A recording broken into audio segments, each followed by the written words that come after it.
Welcome in today's lecture. In today's lecture, we will see the last part of this topic. That is, we are going to discuss the biopatent and biopiracy. Okay. So, what is the biopatent? Uh, Biopatent means simply the patent granted to biological entities. These are called as a biopatent. Okay. मराठीमध्ये पेटंटला आपण स्वामित्व हक्क किंवा मालकी हक्क देणं असं म्हणतो. बरोबर आहे. त्या संबंधित व्यक्तीला त्या विशिष्ट अशा बायोलॉजिकल एंटिटीज किंवा बायोलॉजिकल थिंग्स विषयी मालकी हक्क प्राप्त होणं त्यालाच आपण biopatent असं म्हणतो. So the patent is a special right. Okay, patent is a special right granted to the inventor by the government. Okay, by the government. So the patent means what? Okay, the patent means it is a special right. Okay, म्हणजे आपण त्याला विशेष अधिकार असं म्हणतो. कोण कुणाला देतं तर it is granted to the inventor. Inventor म्हणजे आपण शोधणारा. ओके, जो सायंटिस्ट असतात ते म्हणजे शोधणारे, त्याला आपण इन्व्हेंटर असं म्हणतो. आणि त्या शोधणाऱ्याला म्हणजे इन्व्हेंटरला कोण स्पेशल राईट ग्रँट करतं तर गव्हर्मेंट हे स्पेशल राईट ग्रँट करतं. त्यालाच आपण पेटंट असं म्हणतो. So you have to remember what is meant by the patent. The patent is a special right granted to the inventor by the government.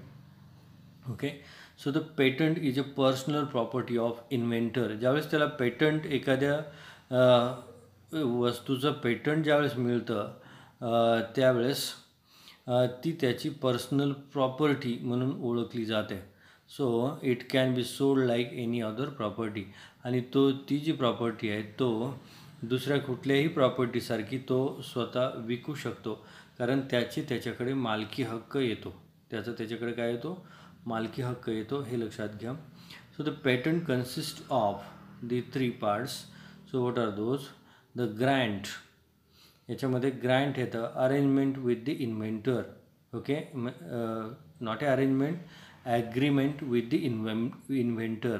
त्यालाच आपण ग्रँट असं म्हणतो. म्हणजे गव्हर्मेंटकडून त्याला ग्रँट मिळणं किंवा एक पर्टिक्युलर ॲग्रीमेंट थ्रू त्याला मालकी हक्क देणं असं आपण म्हणतो. त्याच्यानंतर सेकंड पार्ट जो त्याच्यामध्ये येतो त्याला आपण स्पेसिफिकेशन असं म्हणतो. स्पेसिफिकेशन म्हणजे सब्जेक्ट मॅटर ऑफ इन्व्हेन्शन. म्हणजे त्याने कोणता शोध केलेला आहे त्याचं संबंधी हे स्पेसिफिकेशन त्याच्यामध्ये दिलं जातं. आणि नंतर क्लेम, थर्ड पार्ट काय येतो त्याचं क्लेम येतो. म्हणजे scope of invention to be protected. Okay, scope of invention to be protected. So the patent consist of these 3 parts. Okay, then now we will discuss here what is a biopatent. म्हणजे सजीवाशी related ज्यावेळेस तिथं patent दिलं जातं त्यावेळेस त्याला आपण काय म्हणतो? बायोपेटंट असं आपण तिथे म्हणतो. मग आता सजीवाशी रिलेटेड म्हणजे बघा, biopatent means what? Is a biological patent. त्यालाच आपण बायोलॉजिकल पेटंट असं म्हणतो. So biopatent are awarded for. तर बायोपेटंट हे कशासाठी दिलं जातं हे लक्षात घ्या. To the microorganism. एखाद्याने सेल लाईन्स डेव्हलप केलेले असेल तर जेनेटिकली मॉडिफाईड स्ट्रेन डेव्हलप केलेला असेल तर त्याला त्याचं पेटंट मिळतं.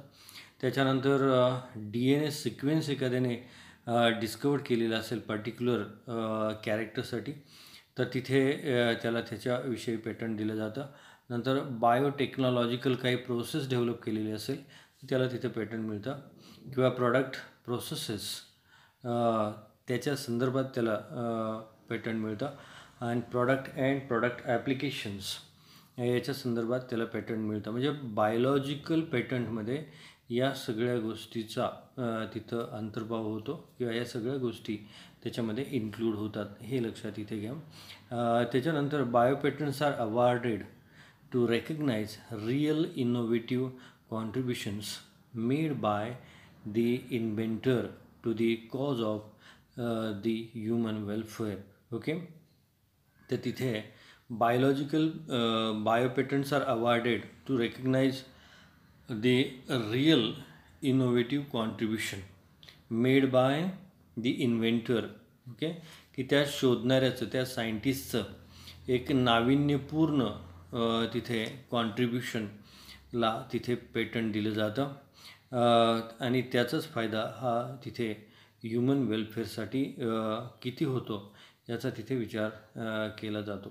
Okay, the awards are given to inculcate the encouragement and values in developing specific culture, okay, specific culture, and in emphasizing the role of biology in shaping the human society.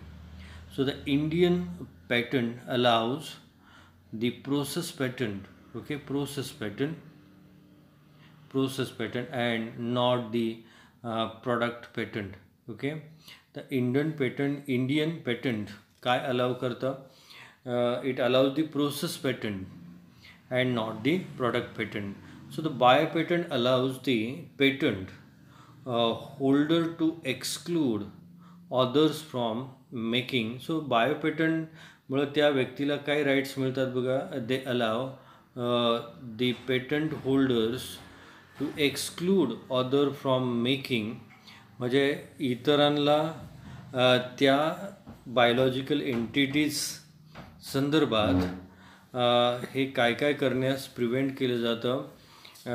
Others from making, okay, using, selling, त्याला ते विकता येत नाही. Okay, selling and importing protected invention, आणि त्याला ते कुठेही import करता येत नाही for the limited period of time.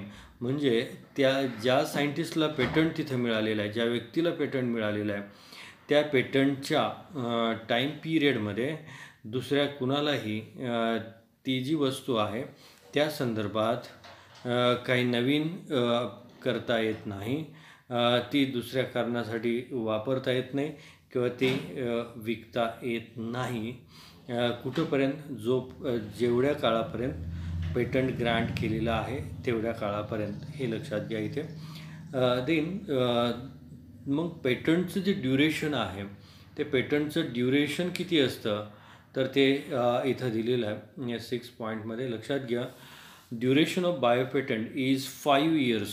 Okay, duration of the बायोपेटंटचं ड्युरेशन हे किती आहे तर 5 years हे बायोपेटंटचं ड्युरेशन आहे. ते कुठून कुठपर्यंत आहे हे लक्षात घ्या, याच्यावरती MCQजमध्ये विचारलं जाईल. From the date of the grant, जेव्हापासून ते ग्रँट झालं म्हणजे त्या जेव्हापासून ते दिलं गेलं, from the date of grant, or 7 years, okay, 7 years from the date of filing the patent application, म्हणजे जेव्हा तुम्ही पेटंटसाठी ॲप्लिकेशन फिलअप केलं होतं तेव्हापासून 7 वर्ष मिळतं, किंवा ते biopatent is duration of biopatent is 5 years from the date of the grant, म्हणजे ग्रँटपासून 5 वर्ष, किंवा बायोपेटंटसाठी ॲप्लिकेशन केल्यापासून 7 वर्ष हे पेटंट दिलं जातं. So the first biopatent was patented pertaining to genetically engineered bacterium, okay, related to genetically engineered bacterium. First biopatent was patented, पहिलं बायोपेटंट कशाला दिलं, okay, related to, pertaining to means related to genetically engineered bacterium. कोणतं bacterium आहे, Pseudomonas.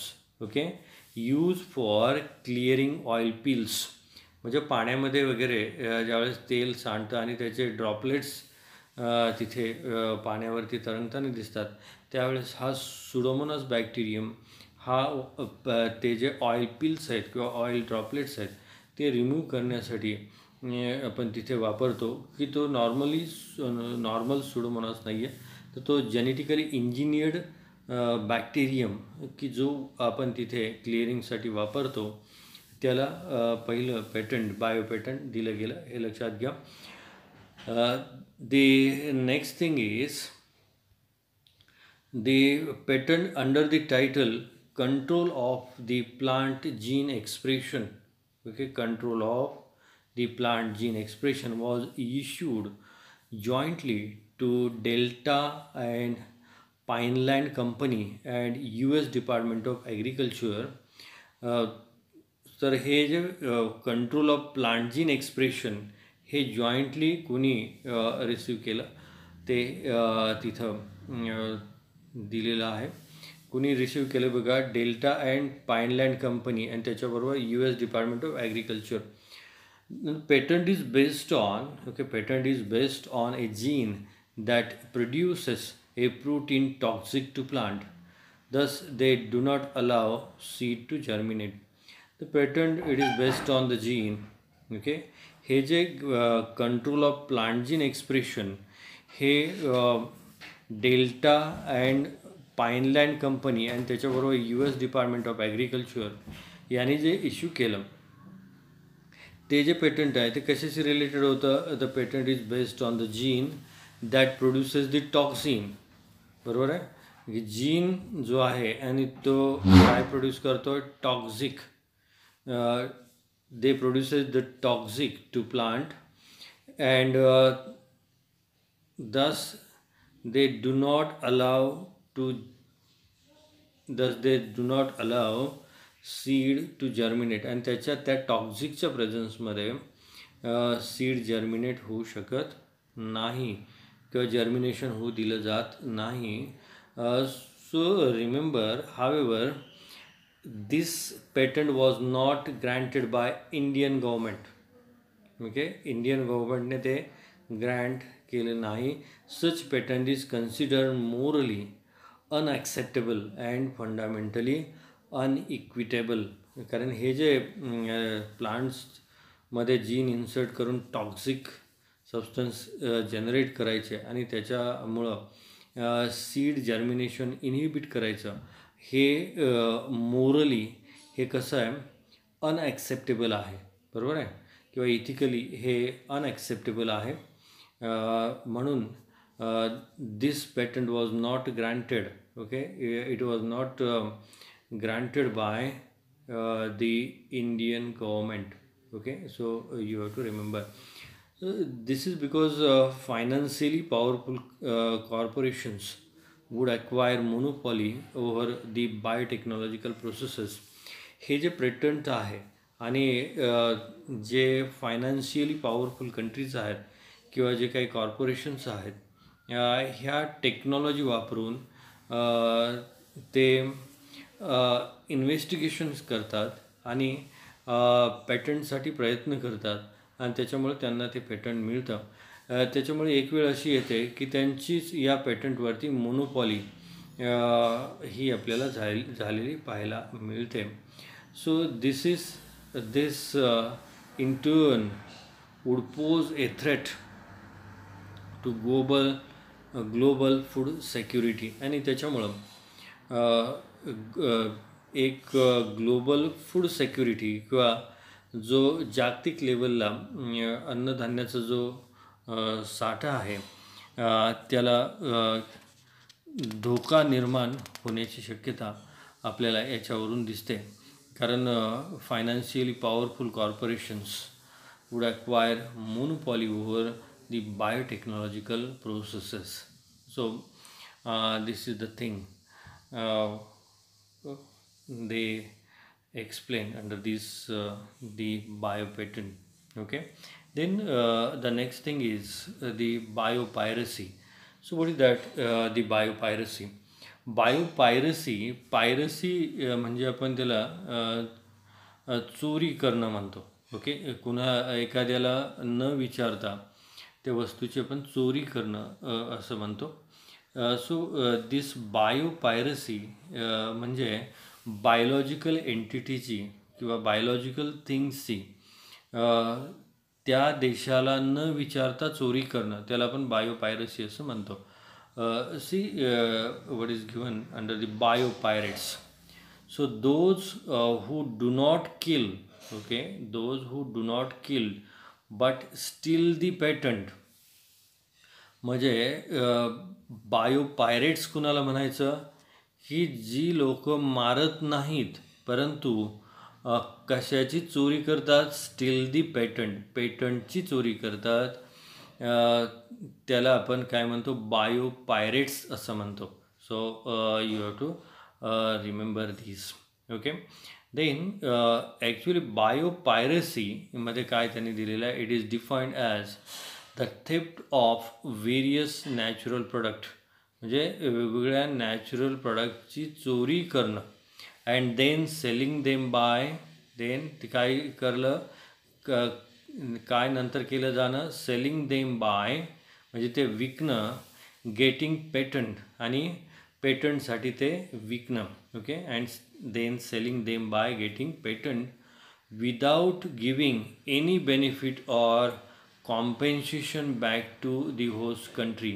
आणि ज्या देशातून ते घेतलेलं आहे त्याला कुठलाही फायदा न देणं, without giving any benefit or compensation, compensation म्हणजे कुठलाही हिस्सा किंवा भाग न देणं, याला आपण बायो पायरसी असं म्हणतो. So you have to remember this definition.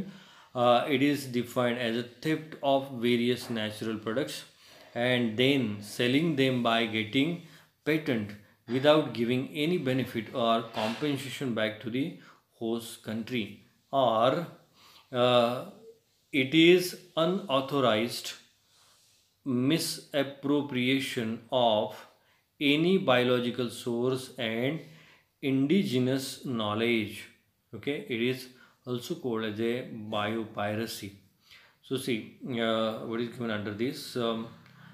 The first point, okay, see the first point, the most developed, okay, most developed, industrialized and financially rich nations are poor in biodiversity. की जे completely developed, त्याला आपण विकसित देश आणि आर्थिक सुबत्ता असलेले देश म्हणजेच आपण फायनान्शियली रिच नेशन्स म्हणतो, त्याच्यामध्ये काय दिसतं, they are poor in biodiversity. त्या देशांमध्ये खूप कमी प्रमाणात आपल्याला जैववैविध्यता दिसते आणि त्याच्याबरोबर काय दिसतं, कमी प्रमाणात की ट्रॅडिशनल नॉलेज अशा देशांमध्ये कमी दिसतं. म्हणजे पारंपरिक ज्ञान जे आहे ते अशा देशांमध्ये कमी दिसतं. परंतु त्याच्याशी कम्पेअर करता व्हेर ॲज डेव्हलपिंग म्हणजे विकसनशील देश आणि अनडेव्हलप्ड अविकसित देश, बरोबर आहे, विकसनशील आणि अविकसित देश हॅव ॲम्पल ऑफ बायोडायव्हर्सिटी. आणि जे विकसित देश नाहीत, की जसं आपण आफ्रिकन कंट्रीज वगैरे म्हणतो, आणि जे देश विकास पावत आहेत की डेव्हलपिंग स्टेजला आहे, यांच्यामध्ये मॅक्सिमम आपल्याला बायोडायव्हर्सिटी दिसते. आणि त्याच्याबरोबर ट्रॅडिशनल नॉलेज जे असतं, पारंपरिक ज्ञान जे असतं, पिढीच्या पुढे चालत आलेलं जे ज्ञान असतं ते आपल्याला मोठ्या प्रमाणात दिसतं. हे हा पॉईंट इथे सगळ्यात महत्त्वाचा इथे एक्सप्लेन केलेला आहे. त्याच्यानंतर traditional knowledge naturally includes deep understanding of ecological process. जे पारंपरिक ज्ञान जे असतं त्याच्यामध्ये इकॉलॉजिकल प्रोसेसबद्दल हे डीप अंडरस्टँडिंग हे आपल्याला पाहायला मिळतं. And the ability to sustainably extract useful product from the local habitat. आणि त्यामुळं त्या देशामधल्या पीपलमध्ये की लोकल हॅबिटॅटमधून कोणकोणते युजफुल प्रोडक्ट मिळतात किंवा ते आपल्याशी कसे युजफुल आहेत हे त्यांच्याकडून शिकायला मिळतं. की जसं आपल्या देशामध्ये आपण डेव्हलपिंग कंट्रीजमध्ये येतो की आणि आपल्या देशामध्ये जसं की ऋषीमुनींपासून आपल्याला जैववैविध्यतेविषयी आपल्याला ज्ञान आहे.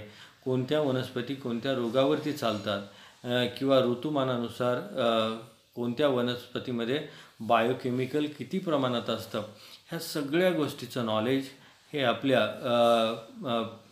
आपल्याला एका पिढीकडून दुसऱ्या पिढीकडे असं ट्रॅडिशनल नॉलेज आपल्यापर्यंत पर्क्युलेट होत आलेलं आहे. आणि या ट्रॅडिशनल नॉलेजच्या बेसवरती आपण कुठल्याही प्रकारचा एक मोठा उद्योग उभा करू शकतो आणि त्याचं पेटंट हे आपण मिळवू शकतो. हे तिथं लक्षात घ्या. See, the most traditional knowledge is handed down through generation. म्हणजे पिढ्याने एका पिढीकडून दुसऱ्या पिढीकडे हे जे पारंपरिक ज्ञान आहे ते ट्रान्सफर होत जातं. This helps them to develop modern commercial applications that save the makers time, money and effort. Okay. Then the next one, the components of the traditional knowledge. Okay, under the components of the traditional knowledge, see, that are especially relevant to our global survival include knowledge of the first, they are given the food, crop varieties and agricultural farming practices. Then second one, the sustainable management of natural resource and the conservation of biological diversity.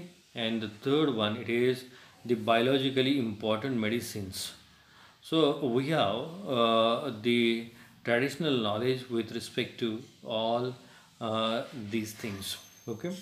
The conservation of species, habitat, biodiversity are essential to the continuous survival of indigenous and rural people. Okay, so you have to remember this. By conserving the customs and habitats of indigenous persons, we concurrently reduce emission from deforestation and ecosystem degradation. Furthermore, the opportunity for cultural survival is a basic human right. Okay. Then the traditional knowledge is facing a problem of biopiracy. तर जे काही आपल्याकडे जे traditional knowledge आहे ते सध्या बायोपायरसी ला तोंड देत आहे. कारण जे काही अनडेव्हलप्ड कंट्रीज आहेत त्यांच्याकडे असणारं जे ट्रॅडिशनल नॉलेज आहे ते ट्रॅडिशनल नॉलेज हे डेव्हलप्ड कंट्रीज त्यांना न विचारता हे त्याच्यावरती बायोपेटंट घेतात आणि त्यामुळं सगळी जी मोनोपॉली आहे ती डेव्हलप्ड कंट्रीजकडे जाताना आपल्याला इथे पाहायला मिळते. So you have to remember this. Then the act of piracy is unauthorized publication or reproduction of another person's work or the material. So this act of the piracy is unauthorized publication. म्हणजे अधिकार नसताना एखादी गोष्ट publish करणं और reproduction of others persons work किंवा दुसऱ्या माणसाने केलेलं काम हे पुन्हा रिप्रोड्यूस करणं किंवा दुसऱ्या माणसाने केलेले काम हे मटेरियलच्या स्वरूपात हे पुन्हा रिप्रोड्यूस करणं हे त्याच्यामध्ये येतं. When someone indulges in piracy, जो पायरसीमध्ये अडकतो, okay, the accused is using someone's work इल्लिगली.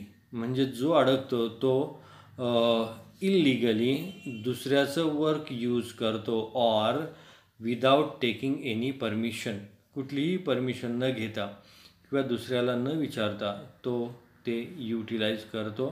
The innovation and discovery of the pharmaceutical and agricultural researches are not new as to qualify as invention, as they are based on centuries of knowledge of the traditional societies. Okay, I think you understand well what is meant by the biopiracy. Then student, we will see the various examples of biopiracy. Okay, see the various examples of the biopiracy.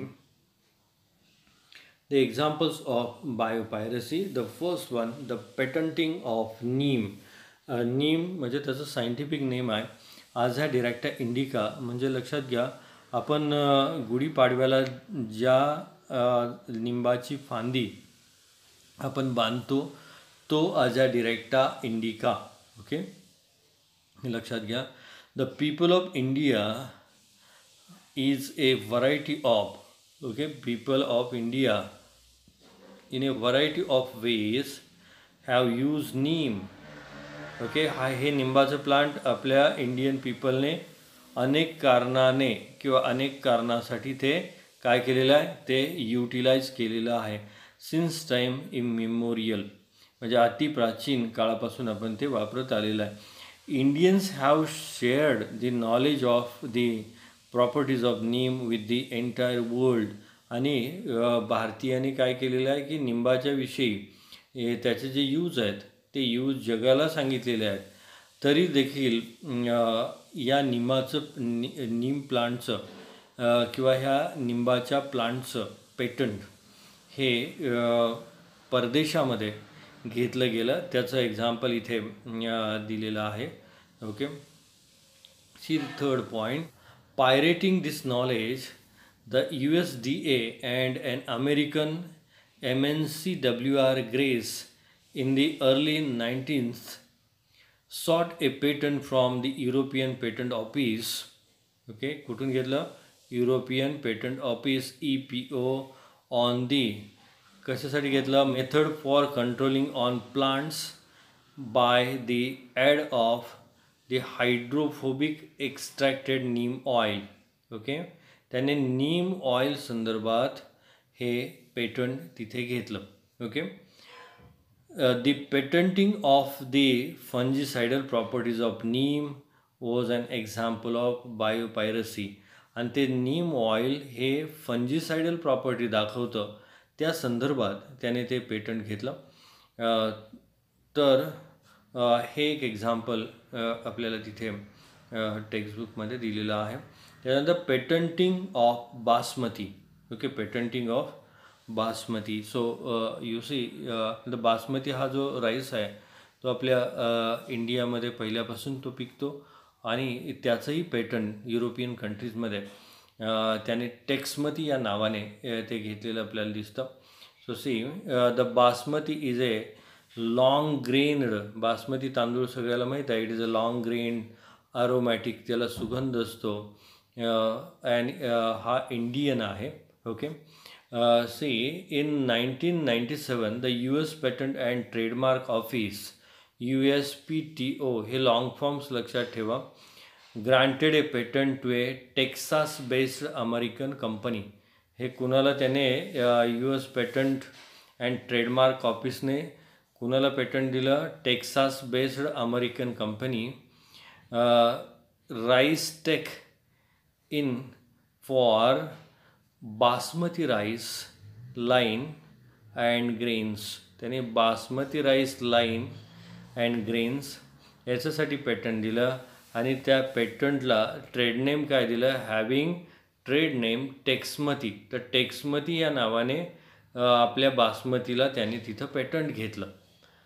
बरोबर आहे. आणि हे आपल्या देशाला त्यांनी विचारलं देखील नाही.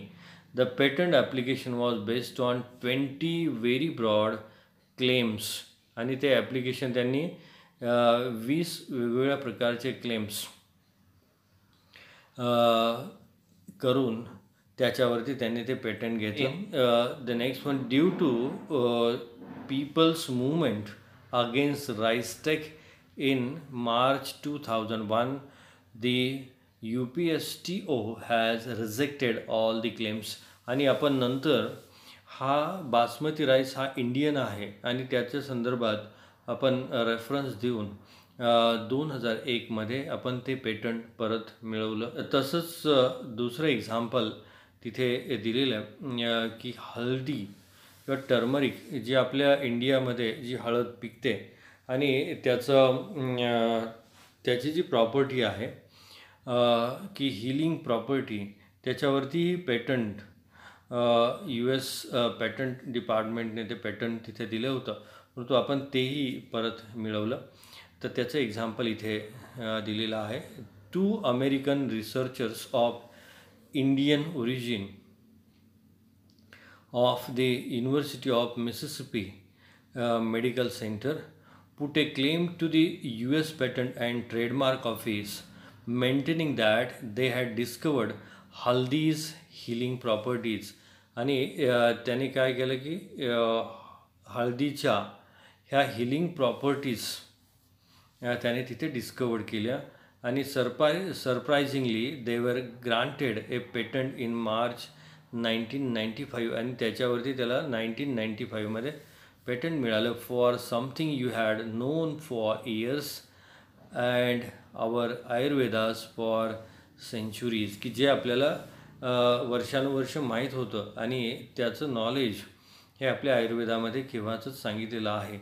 So it means they had exclusive rights over any such haldi drug and were in a position to make millions of dollars.